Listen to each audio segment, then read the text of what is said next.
नमस्कार। मौसम से आवाज़ चैनल पर आपका स्वागत है। आज 28 अगस्त 2025 का दिन है और सुबह के 8 बजे का मौसमी विश्लेषण आपको देंगे कि अभी की वर्तमान स्थितियों में क्या स्थिति बनी हुई है और आगामी दिनों में राजस्थान में क्या स्थिति रह सकती है। साथ ही आपको जानकारी देंगे कि क्या क्या मौसमी प्रणालियाँ आगामी दिनों में बंगाल की खाड़ी में बनने वाली हैं और उनका रुख किस ओर रह सकता है, उसका प्रभाव राजस्थान में किस ओर या किस तरह से रह सकता है। साथ ही आगामी 24 घंटों के लिए अलग अलग जिलों के हिसाब से आपको जानकारी देंगे, जैसे पहले से ही लगातार आपको दे रहे थे। हालांकि वर्तमान में मैप के हिसाब से बड़े पैटर्न की जानकारी दी जा रही थी, लेकिन अब काफ़ी किसानों के ये कहने पर कि नहीं, अलग अलग जिलों की, जैसे पहले अलग अलग संभाग वाइज जाते हुए अलग अलग जिलों की जानकारी देते थे, उसी तरीके से जानकारी दी जाए ताकि उनको ज्ञात रहे कि उनके ज़िले की जानकारी कैसे दी गई है। तो फिलहाल शुरुआत करें तो एक चक्रवाती हवा का क्षेत्र राजस्थान के उत्तरी भागों के करीब और जो अनूपगढ़ के क्षेत्र हैं उसके पश्चिम की ओर बना हुआ है। एक पाकिस्तान के दक्षिणी क्षेत्रों के आसपास, मध्य भागों के आसपास एक सर्कुलेशन है। एक WD उत्तरी राज्यों पर बना हुआ है और जेट की स्थिति नीले कलर की लाइनों में आप देख सकते हैं कुछ इस प्रकार बनी हुई है। उच्च दबाव की हवाएं भी हैं, लेकिन उत्तरी हिमालय क्षेत्रों के आसपास हिमाचल, उत्तराखंड, जम्मू से लेकर देखें तो एक लो बेल्ट की स्थिति, हवाओं का मिलन हो रहा है। जो जेट की हवाएं हैं वह भी जो है घूमते हुए यहीं पहुंच रही हैं और बंगाल की खाड़ी की हवाएं भी वहां तक पहुंच रही है और अच्छी खासी मात्रा में पहुंच रही है। एक तटीय किनारों पर वेलमार्क सिस्टम बना हुआ है जो धीरे धीरे पश्चिम उत्तर पश्चिम दिशा की ओर बढ़ेगा, जिसकी वजह से बारिश की गतिविधियों में बढ़ोतरी होगी। तो वहीं पश्चिमी क्षेत्रों के आसपास बना हुआ सर्कुलेशन धीरे धीरे जैसलमेर के उत्तरी भागों के करीब पोखरण फलोदी के आसपास आने की संभावना अगले 2-3 दिनों के दौरान है। जबकि एक दक्षिण चीन सागर में बना हुआ तूफान ये आगे बढ़ते हुए वियतनाम, थाईलैंड और म्यांमार को पार करते हुए बंगाल की खाड़ी के उत्तरी भागों में पहुंचेगा लगभग 1 सितंबर के आसपास, और उसके बाद ये यहाँ पर वेल मार्क से डिप्रेशन बनने की और या डीप डिप्रेशन की कैटेगरी में भी ये जा सकता है और फिर ये पश्चिम दिशा की ओर बढ़ते हुए गुजरात के उत्तरी भागों के करीब से होते हुए आगे बढ़ने की अधिकतम संभावना। कुछ संभावना है कि कोटा संभाग से प्रवेश करने के बाद सीधा जोधपुर संभाग को भी पार कर सकता है, क्योंकि ये एक मजबूत कैटेगरी में आएगा और ये एक तूफान का अवशेष है। तो ये पश्चिम तक का रुख करेगा, जिसमें या तो ये गुजरात से होते हुए अरब सागर तक जाएगा या फिर कोटा से होते हुए जोधपुर संभाग के क्षेत्रों से होते हुए पाकिस्तान तक जा सकता है, क्योंकि ये एक तूफान का अवशेष है और ये एक डिप्रेशन की कैटेगरी में जाने के बाद आगे बढ़ेगा। इसीलिए इसके ट्रैक की स्थिति कुछ जो है साफ होती हुई दिखाई देगी। जबकि अन्य जो प्रणालियाँ बनती हैं, निम्न दबाव या चक्रवाती सिस्टम, उनके ट्रैक की स्थिति जो है बिल्कुल ही पेचीदा होती हैं, बिल्कुल कठिन होती हैं। उनके ट्रैक का अनुमान लगाना बड़ा कठिन होता है। जब कोई सिस्टम तूफान के रूप में बन जाता है तो उसका ट्रैक का अनुमान लगाया जा सकता है। जैसा आप देख रहे हैं, ये पूर्व की ओर से पश्चिम में आएगा और 1 सितंबर के आसपास ये बंगाल की खाड़ी में फिर से प्रभावी होने लगेगा और हो सकता है उस दौरान बंगाल की खाड़ी में डिप्रेशन की कैटेगरी में आ जाए सीधा और फिर ये डीप डिप्रेशन बनते हुए आगे बढ़े। तो ये डीप डिप्रेशन की कैटेगरी में कोई सिस्टम आगे बढ़ता है तो उसके ट्रैक की स्थितियाँ काफ़ी साफ सरल हो जाती हैं, थोड़ी अनुमान लगाना जो है सरल हो जाता है कि किस ओर बढ़ेगा। जबकि चक्रवाती सिस्टम या निम्न दबाव के रूप में अनुमान लगाना सिस्टमों का कठिन होता है, लेकिन फिर भी क्योंकि वो किसी भी हवाओं के प्रभाव से भी इधर उधर दिशा भटकते हैं या अपना रास्ता बदलते हैं। जबकि डिप्रेशन, डीप डिप्रेशन या साइक्लोन ज़्यादातर आसपास की हवाओं को अपने प्रभाव में लाते हैं और खुद अपनी दिशा में आगे बढ़ते रहते हैं निरंतर, इसीलिए उनके ट्रैक की स्थितियाँ साफ होती हैं, उनका अनुमान लगाना स्थिर हो जाता है। और उसके बाद देखें तो 4 से लेकर 7 सितंबर के मध्य बंगाल की खाड़ी में फिर एक सिस्टम बनेगा जो पश्चिम उत्तर पश्चिम दिशा की ओर बढ़ेगा और उसका फिर से उत्तर पूर्वी राजस्थान के आसपास पहुंचकर उत्तर दिशा के जुकाम में जाने की संभावना रहेगी। उसके बाद बंगाल की खाड़ी में 11 से लेकर 13 सितंबर के आसपास फिर से एक चक्रवाती सिस्टम उभरने की संभावना रहेगी, जो सितंबर महीने का तीसरा सिस्टम बन सकता है बनते हुए। इसकी भी कुछ संभावनाएं 55-60% है मात्र, लेकिन संभावनाएं बन रही हैं। जबकि पहले सप्ताह के दौरान 1 तारीख 2 तारीख के आसपास और 7 तारीख के आसपास सिस्टम के बनने की बहुत अधिक संभावना है, यानी 2 सिस्टम बनना सितंबर के ये पहले पखवाड़े के दौरान तो लगभग तय है। तीसरा सिस्टम 11 से 14 के आसपास बन सकता है, जिसकी जानकारी लगातार आपको दी जा रही है। लगभग 2 से 3 सप्ताह हो गए जब हम जो है सितंबर तक बनने वाले सिस्टम की लगातार आपको तारीख के साथ जानकारी दे रहे थे कि इन दिनों में ये सिस्टम बनेगा। लगभग 100% सटीकता के साथ ये सिस्टम अभी तक बने हैं। बस सिस्टम के आगे बढ़ने का ट्रैक कई बार जो है बदलता है जब तक कि वह डिप्रेशन की कैटेगरी में आगे नहीं बढ़े। पिछले 24 घंटों के दौरान चेलावास में दर्ज की गई वर्षा की गतिविधियाँ हल्की वर्षा के रूप में 4 मिलीमीटर रही, तो कहीं कहीं ये 10 से 15 मिलीमीटर वाली वर्षा के रूप में भी दर्ज की गई।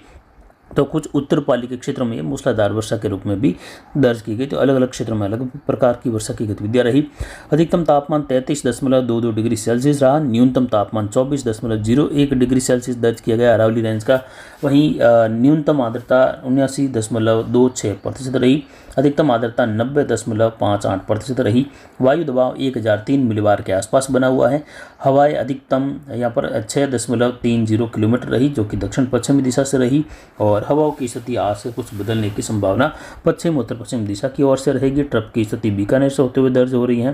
तो वहीं यहाँ पर जवई बांध का गेज बढ़कर 51.90 फीट आज सुबह 7 बजे तक ये हो चुका है और शाम होते होते लगभग जो है ये 51 फीट को पार करते हुए आगे निकल जाएगा। और कल सुबह तक फिर से जवई बांध का गेज लगभग 52 फीट के करीब, 52 फीट तक पहुँचने की संभावना है। और हमारा अनुमान था कि 31 अगस्त आते आते ये 31 अगस्त तक 55 फीट के करीब पहुंच जाने या 55 फीट को क्रॉस कर जाने की अधिकतम संभावना है। तो फिलहाल देखें तो ये उसी अनुरूप आगे बढ़ रहा है और ये 31 तारीख तक लगभग 55 फीट तक पहुंच जाएगा और या 55 फीट के ऊपर भी निकल सकता है, क्योंकि आगामी वर्षा की गतिविधियों के दौर भी आने हैं। फिलहाल अगले 24 घंटों के दौरान की स्थितियां देखें तो अगले 24 घंटों के दौरान बारिश की गतिविधियों में कोटा उदयपुर संभाग के कई भागों में बादल छाने के साथ ही मेघ गर्जन, बिजली चमक की गतिविधियों के साथ वर्षा की संभावना है, जो कि हल्की मध्यम से लेकर तेज, कहीं कहीं मूसलाधार। जबकि उदयपुर शहर से लेकर आगे देखे कोटा होते हुए तो आगामी 3-4 दिनों के दौरान इन क्षेत्रों में मूसलाधार वर्षा की गतिविधियां दर्ज की जाएगी। तो कई जगहों पर भारी और अति भारी वर्षा की गतिविधियों का भी दौर देखने को मिलेगा। वहीं उदयपुर संभाग के जिलों में आगामी 24 घंटों के दौरान कई जगहों पर जोरदार झड़ी वाली वर्षा की गतिविधियां। तो उदयपुर शहर में आज कई जगहों पर मूसलाधार खंड वर्षा की संभावना है।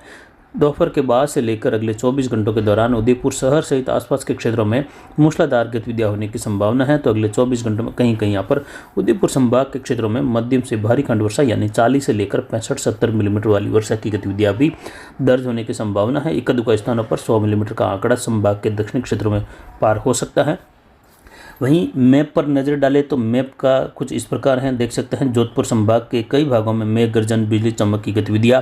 खंड वर्षा की गतिविधियां, कुछ बड़े दायरे की बारिश मूसलाधार वर्षा के रूप में, जिसमें आप देख सकते हैं विशेषकर देखें तो पोखरण फड़ौदी के इलाके हैं, जोधपुर शहर से लेकर बालोतरा के आसपास के, पचपदरा के आसपास के इलाके हैं, शिव तहसील, शेरगढ़ और कल्याणपुर के क्षेत्र हैं। साथ ही यहाँ पर देखें तो उत्तरी भाग हैं, भिकोरई से लेकर या देवीकोट के क्षेत्र हैं, शिव के क्षेत्र हैं, जैसलमेर शहर से लेकर आसपास के क्षेत्र हैं,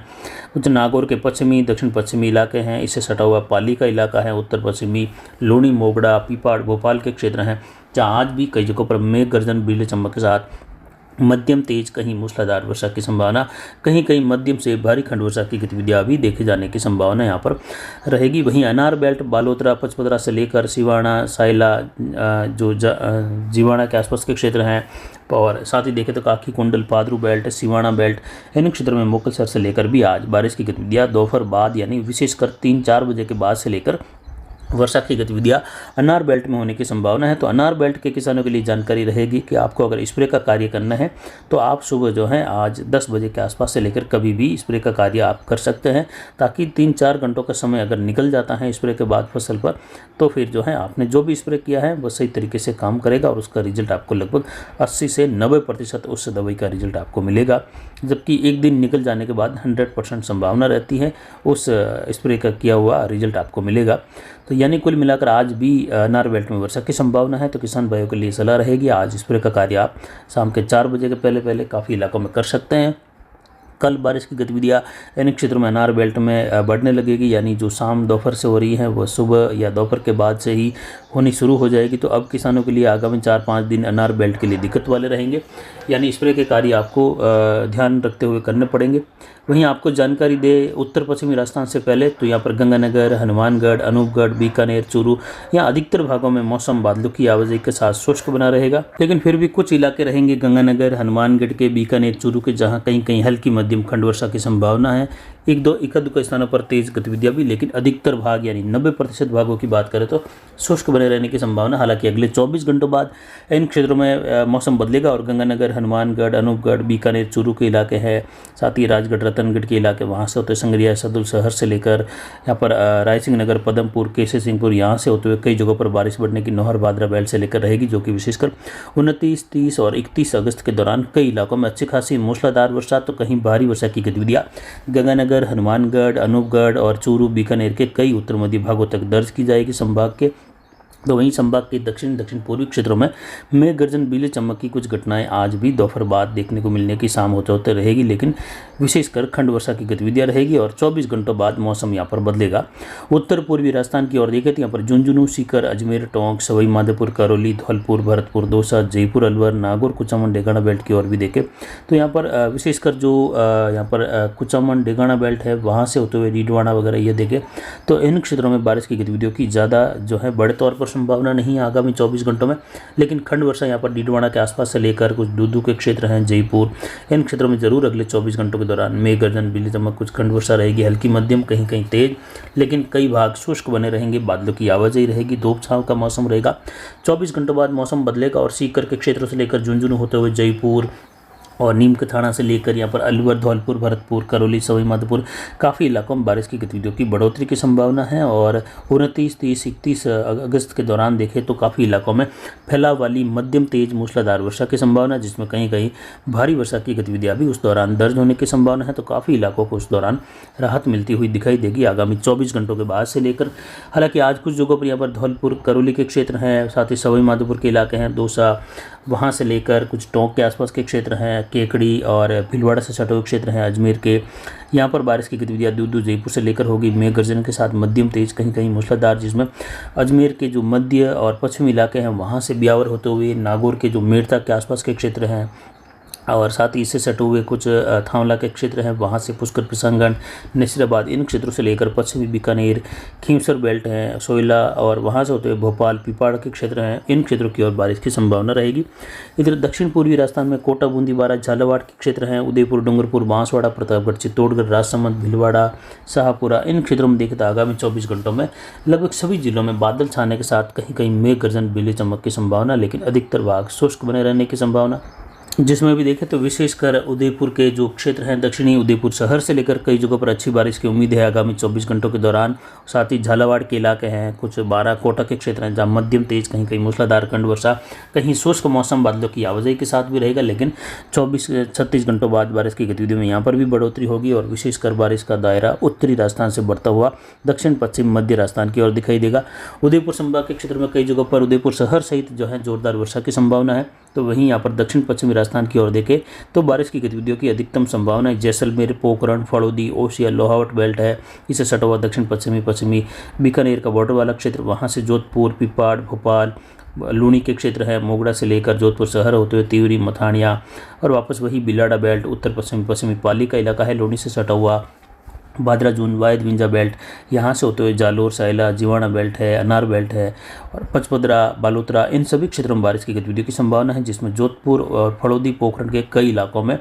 जैसलमेर के दक्षिण पूर्वी मध्य इलाकों से लेकर मूसलाधार खंड वर्षा की संभावना, एक दो स्थानों पर मध्यम से भारी खंड वर्षा, कहीं कहीं सीमित दायरों के होने की, 15-20 किलोमीटर के दायरे के होने की भी संभावना रहेगी। काफ़ी इलाकों में मौसम बदलाव आज भी देखा जाएगा और कई भी यहाँ पर बालोतरा, अनार बेल्ट हैं, जालोर के, वहाँ से होते हुए बाड़मेर शहर होते हुए सिव तहसील के क्षेत्र हैं, हरसाणी, बल्लेवा, गड्ढा रोड की ओर फिर से बादल छाने के साथ कहीं हल्की वर्षा, कहीं मध्यम तेज बारिश की खंड वर्षा की गतिविधियों के रूप में वर्षा होने की संभावना है। तो वहीं इन इलाकों में बारिश की गतिविधियों में आगामी 24 घंटों बाद बढ़ोतरी होने की संभावना है, यानी कल कुछ और फैलाव वाली अधिकतर इलाकों में बादल छाने वाली गतिविधियां होगी और बूंदाबांदी वाली गतिविधियां कई इलाकों में बढ़ जाएगी, जिसमें अच्छी वर्षा की गतिविधियां भी होगी। तो विशेषकर 30, 31 और 1-2 सितंबर के दौरान काफ़ी इलाकों में जैसलमेर, पोखरण, फड़ौदी, जोधपुर, बाड़मेर, बालोतरा क्षेत्र हैं, जोधपुर पाली के क्षेत्र हैं, सिरोही, जालोर, सांचौर के क्षेत्रों में मध्यम तेज से लेकर मूसलाधार वर्षा की गतिविधियां कई भागों में होगी, जिसमें भारी वर्षा की गतिविधियां भी होगी कई इलाकों में, जिस पर जानकारी लगातार आपको देते रहेंगे। तो फिलहाल अभी की जानकारी के लिए इतना ही। नमस्कार, जय हिंद, जय भारत।